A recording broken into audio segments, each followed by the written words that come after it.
So let's move forward now into the 20th century, which is when we're going to be mainly focusing on. During the First World War, the tectonic plates of international politics were moving, and there was a growing consensus around a principle that President Woodrow Wilson of the United States had articulated in his 14 points, the idea of the universal right to self-determination. He made his speech in 1918, but it was clear that other leaders, including British leaders, were already aware of this political philosophy.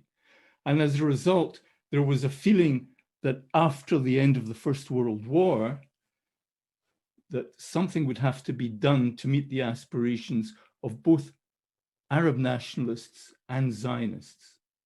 And that is indeed what we saw. So there was growing support for both of those movements right across Europe, and not just in the UK. The first promise actually that the British government made was to the Arabs, to the Sharif of Mecca, who was considered to be the leader of the Arab world at that time, via the correspondence with McMahon in 1915-16, and I won't read it out to you, but essentially what the British were doing were rewarding the Sharif for his support for the British in the struggle, the military struggle against the Turks. And what they said to him was that once the war is over, we will ensure that you will have a large Arab state, which will comprise most of that particular southern portion of the Ottoman Empire, with the exception of what subsequently became known as Palestine. That led to a lot of dispute and is still disputed to this day as to whether or not that British promise included Palestine. Anti-Zionists will say it included Palestine. McMahon himself later clarified that he was very clear to King Hussein that Palestine was excluded, and that he was sure that King Hussein understood that point very well. So that was the first promise. The second promise was made to the Jewish people, to the Zionists.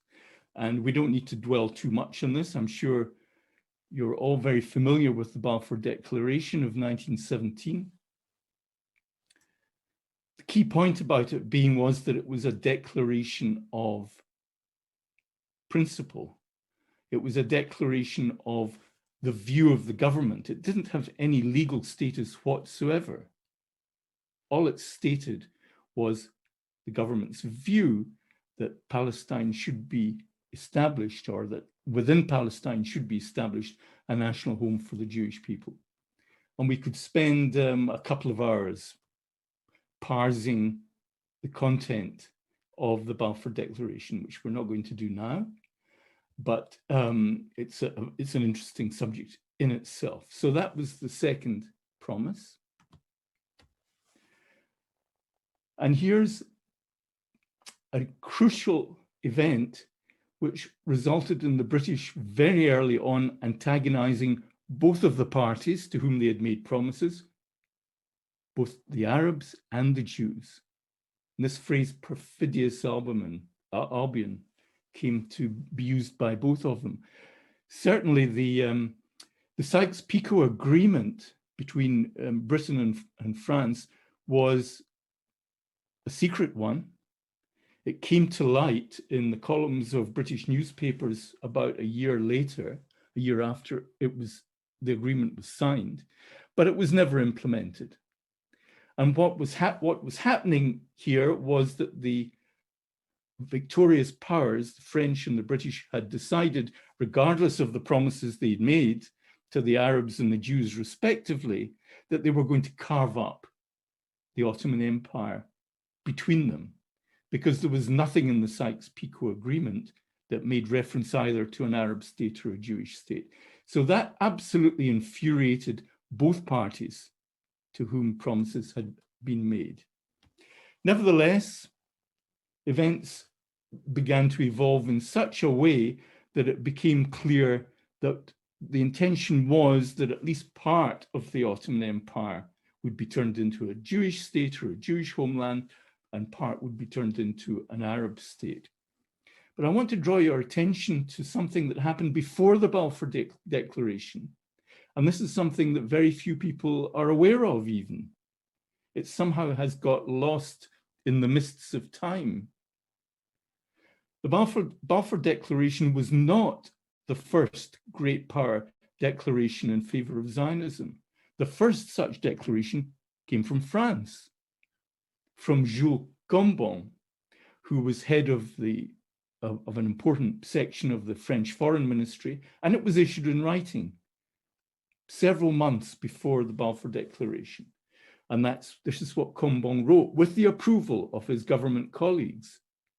It would be a deed of justice and of reparation to assist by the protection of the Allied powers in the renaissance of the Jewish nationality in Palestine, in that land from which the people of Israel were exiled. So there's the Cambon Declaration that really ought to have its place restored in the annals of Israel and Zionism. We see also there was a major influence of the Bible and Christians upon the Balfour Declaration, and a partnership which was made between Chaim Weizmann and Lord Balfour. Interestingly, Weizmann actually wrote to how political leaders of his day were sympathetic to Zionism on the basis of the Bible. He addressed the Jewish Board of Deputies in 1917 and said, men like Balfour, Churchill, Lloyd George were deeply religious and believed in the Bible, that to them the return of the Jewish people to Palestine was a reality, so that we Zionists represent to them a great tradition for which they had enormous respect. And Barbara Tuchman writes about this and speaks about the influences upon Balfour. He said, long before he ever heard of Zionism, Balfour, steeped in the Bible from childhood, had felt a particular interest in the people of the book.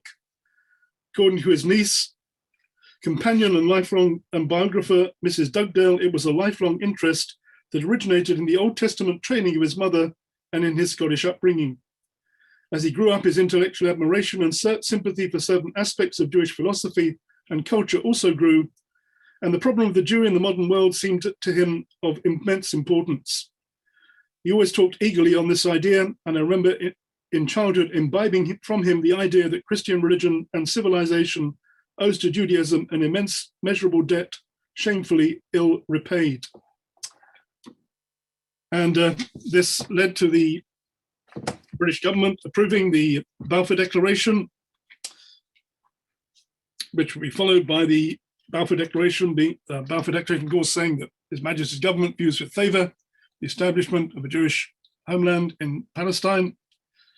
Balfour Declaration to be ratified by the League of Nations at the San Remo Conference in 1920, which confirmed the mandate of Palestine to Britain and supported the concept of the Balfour Declaration.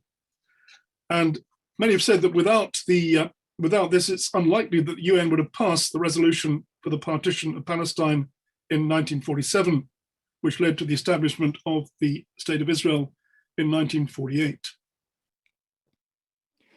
As I mentioned earlier, the Balfour Declaration was simply a statement of the government's view. It had no legal validity. What changed all that was the incorporation of the Balfour Declaration into the San Remo Resolution at a conference of the principal Allied powers. This was just at the time that the League of Nations was being established. The principal Allied powers decided that they would support the Balfour Declaration, incorporated it into this San Remo Resolution that is often called the Jewish Magna Carta. And as a result of an extremely complicated series of meetings and conferences, in the course of what collectively have become known as the post-World War I peace conferences, eventually the mandate for Palestine was handed to Great Britain. It was finalized at the Treaty of Lausanne, which marked the end of the Ottoman Empire. And that San Remo resolution actually provides legitimacy, legal legitimacy for Zionism, which is still valid to this day because it was incorporated into the UN Charter in 1945 under Article 80. It's no coincidence that just a few weeks before the San Remo conference, violence broke out. Well, that's one way of describing it. Actually, more accurately, violence was instigated by this character, Haj Amin al-Husseini, who is widely regarded by Palestinian nationalists as their first real leader. And then in anticipation of the San Remo resolution, which he realized was going to give international legal validity to the Balfour Declaration, he decided to stir things up by launching attacks on Jews in various parts of Palestine in 1920 and then in 21. And the British were already in the territory. Bear in mind that General Allenby had entered Palestine in 1917. And so the British were occupying Palestine prior to receiving the mandate from the League of Nations. So they were in control of the territory. They weren't able to arrest the Grand Mufti, Husseini, but they did sentence him to 10 years in jail in absentia, but then promptly the next year appointed him to the extremely influential role of Grand Mufti of Jerusalem. The reason I mention this character is that he was an out-and-out anti-Semite, an anti-Semite to the core. There's no doubt about that. In fact, he wrote an autobiography where he's quite open about it. He never demonstrated any remorse, for example, for his support for Hitler. And it's quite clear that he gave undertakings to Hitler that should the Axis powers win the war, that he, Husseini, would implement the final solution in the Middle East. So that was the fate that awaited the Jews of Palestine had Hitler and his ally Husseini won the war. Incidentally, Husseini's number two, Fawzi al-Kawuki, was also a Nazi sympathizer. Actually, he was a colonel in the Wehrmacht. Both of these characters, they were branded as war criminals at Nuremberg, but nothing was really ever done to apprehend them or bring them to justice. And they both spent their last years, both died at a ripe old age in Lebanon. That was one of the more shameful aspects of the post-World War II denazification process, that those two were allowed to get off scot-free. Okay, let's move on to the Palestine Mandate itself. I've already mentioned the role of the League of Nations, this new international body, the forerunner of the United Nations, created the mandates as paths to self-determination. It was quite clear that that was their purpose. Now, the Palestine Mandate that was given to Britain, as the term suggests, instructed Britain to ensure Jewish immigration and close settlement of the land. Those are quite explicit phrases within the terms of the mandate, which was eventually relinquished by the British in 1947. They just got fed up with the whole situation and left. To this day, there is a dispute as to what the borders of the Palestine Mandate were. And even amongst Israeli historians, there is a dispute about this. On the one hand, on the left-hand side, you can see there the original map of Palestine, which includes today's Jordan. And on the right, you can see the mandate, which has been divided into two, not into two equal halves. Nearly 4/5 was was turned into effectively an embryonic Arab state, Transjordan. And I think what is interesting, I got these maps from the BBC. And I think on this occasion, we often criticize the BBC for their coverage of the conflict. On this occasion, I think they're spot on, because actually both maps convey a truth. The original mandate did indeed include the whole of what became Transjordan, today's Jordan, the Hashemite kingdom. But in the course of the evolution of the mandate between 1920 to 23, where at repeated international conferences, the British effectively rewrote the terms of the mandate. They were permitted by a clause in the original draft of the mandate to enable Transjordan to be created, which is what they did. But effectively, the Jewish national home was at that point confined to Western Palestine, west of the Jordan. And then follows a rather tragic history in which Britain retreated from the mandate. After having created Transjordan in 1922, they passed a series of white papers in response to growing Arab violence. Effectively, what they were doing was they were implementing the policy of appeasement, which ultimately led to the Second World War. By 1937, the situation had got so bad that the British set up a commission of inquiry, the Peel Commission, which suggested a second partition. That was the partition of Western Palestine.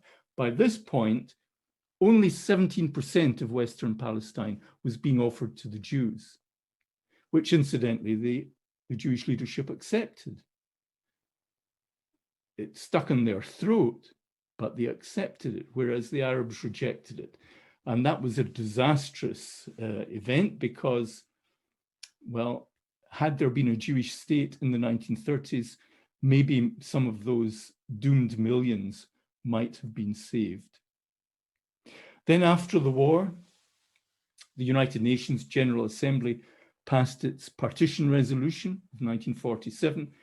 Again, the Zionist leadership accepted it, despite the fact that they weren't going to get Jerusalem, they weren't going to get Zion, in other words, nor were they going to get the ancestral Jewish homeland of Judea and Samaria. But nevertheless, in the interest of peace, they accepted it. But as we know, the Arab leadership rejected it entirely, and that led to the Arab-Israeli conflict proper. There were two phases to that conflict. There was a civil war initially between November 47 and May 1948. And in May 1948, David Ben-Gurion decided that he was going to declare Israel's independence, which he did, and in the process extended the hand of peace to the new state's Arab neighbors, which again, they rejected. So we can see that there is a historical kind of link which goes from the time of the Reformation, particularly through the 19th century, up until the founding of the state, of Christians who supported the idea of a return of the Jews to Israel and the establishment of a Jewish homeland in Palestine, to be the state of Israel. Sadly, of course, we had then the horrors of the Holocaust and even the betrayal of the Balfour Declaration by the British in Palestine. But that couldn't stop the fact that in 1947, the UN voted for the establishment, for the partition of Palestine, which led to David Ben-Gurion pronouncing the establishment of the State of Israel on May the 14th, 1948. As a result of that war, first the civil war, then the international war, a refugee problem was created. First of all, an Arab refugee problem that the Arabs call the Nakba, the disaster. And that led to around 700,000 Palestinian refugees fleeing, or in a minority of cases being expelled. Simultaneously, there were about 850,000 Jewish refugees that were kicked out of Arab countries over the course of the succeeding few years. So there was a Jewish Nakba, which has been pretty much erased from history in terms of the accepted narrative of this conflict. And in the course of the creation of the Arab refugee problem, the UN stepped in, created a special agency, UNRWA, the United Nations Relief and Works Association, which was supposed to be temporary. It's the only agency that has been set up to deal with one specific refugee problem and has been maintained by the international community ever since. So now we're the descendants of those original refugees now number nearly 6 million who claim the so-called right of return, for which there is no basis in international law.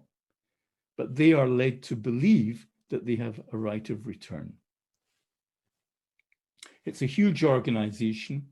It has received massive funding over the years, and it's become very much part of the problem rather than the solution to this conflict.